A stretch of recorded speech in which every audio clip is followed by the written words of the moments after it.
The dream. You've got your lighting perfect, your angles on point, and your model, she's straight out of magazine cover. You're thinking, this is it, this is my masterpiece. And there it is, a blemish, a pimple, maybe even a constellation of them.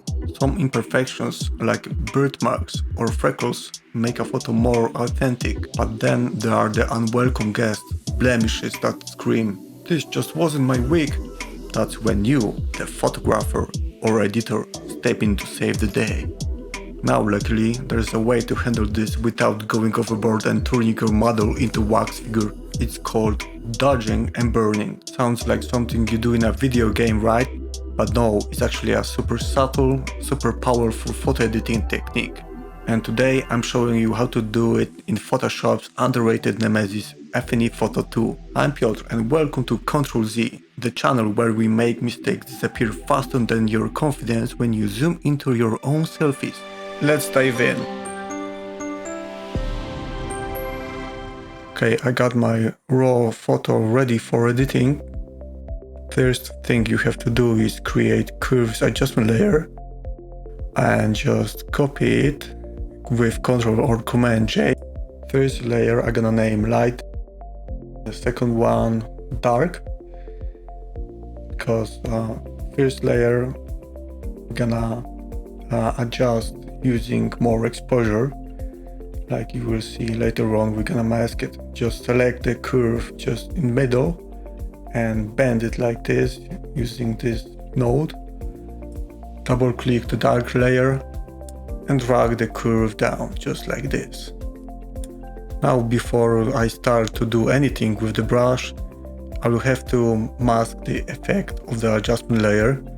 Just mask it and then Ctrl I to invert the effect. Now when the both layers are concealed, we can group them together by pressing Ctrl G. Let's name the group like DNB, like dodging and burning. And that's pretty much it. That's it. Thank you. That's all. Bye. I was just kidding, of course. Now that we have both layers prepared, we can start with the actual process of dodging and burning using the brush. As you can see, I created another adjustment layer on top of our previous ones. It's called black and white.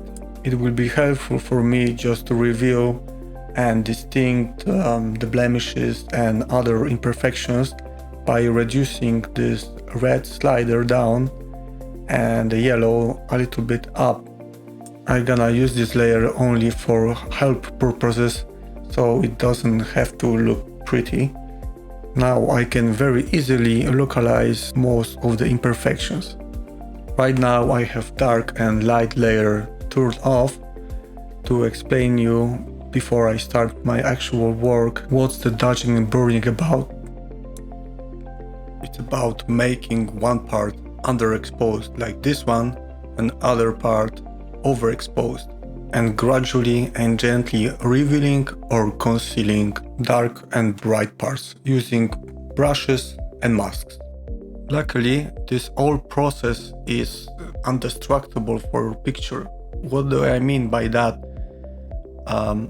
Indestructible is like reversible. It doesn't affect your original photo. You can always bring back the old adjustments. You can overexpose or underexpose those two layers, and using mask you can always using white or black reveal or conceal bright or dark areas like here. You can use any type of brush, but I reached the best results using a soft round brush.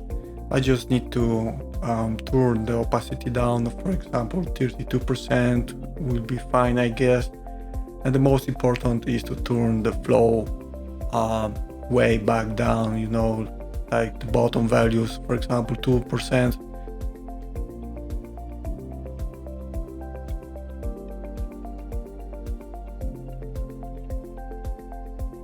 Can you see how those dark areas slowly disappearing?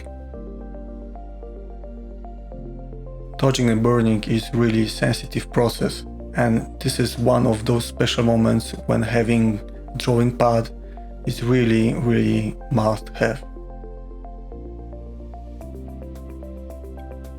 Let's stop here for a second. Have you noticed something interesting? I'm using two viewports. Using two windows is helpful because you can zoom in and work on small details in one window while keeping an eye on the full image in another. This makes editing easier and helps you stay focused on both the details and the overlook of your project. Just go to the View tab and choose New View. And right now you got two tabs of your projects. Go to Window, Arrange and Float. That will make your active window floating, so you can set it up whatever and however you want. I will just split them apart like that. You can always resize the proportion. For example, the working space I will make a little bit larger so I can have general view on my project, and on the right side I can work with the details. Whenever you make change on one window, it's gonna happen on another. Small edits that look fine up close might appear out of place or affect the overall harmony when viewed in the full composition. That's why working on details using one window might be misleading. You should always keep it in mind. Okay, let's go back to editing. Just sweep over the blemish, keeping a light layer selected. This way the overexposed layer is slowly revealed as I'm using white brush on its mask. In case of a mistake, you can always reverse your progress using the brush with opposite color, instead of using Ctrl+Z, just by swapping the brush using X on your keyboard. Remember, white reveals, black conceals. From time to time, check your current progress by toggling black and white layer to make sure everything is going well. Let's work on the highlights on the skin. Here on the very tip of the nose is a light reflection which you can easily dim. This time select dark layer and using white brush sweep over this light area. See how it helps?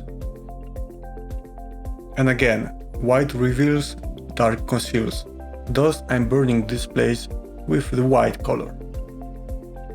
Repeat the process on the places where the skin is shining. Be aware of what you're doing and do not limit yourself with the brush. You can always remove other imperfection using Inpainting brush tool. It uses content-aware filling and will help you with the freckles, for example. Another and another. Just remember to select the photo layer. It's always good practice to make a copy of your original photo. Here's another one.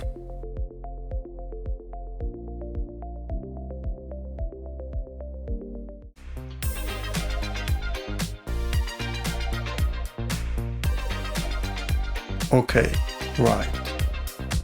Let's step over the patching process. Most of the things I've just showed you looks almost the same in Photoshop, but feels different to your pocket. Dodging and burning doesn't require any fancy tool. Most of the graphics software contain curves and layer system. There might be some changes in brush settings and patching tool. And this is how the result looks like. Then and now. Pretty amazing, huh? It's always good idea to combine different techniques to achieve the best result, and if you care much, you can use this way prepared photo for another treatment. Next method is also used by professionals and require a lot of manual skill, but frequency separation will be the subject of my next video, so I highly recommend to hit subscribe so you can be notified when it's released. I hope you enjoyed this tutorial. Please let me know what I can improve in my videos in the section comment. Till next time.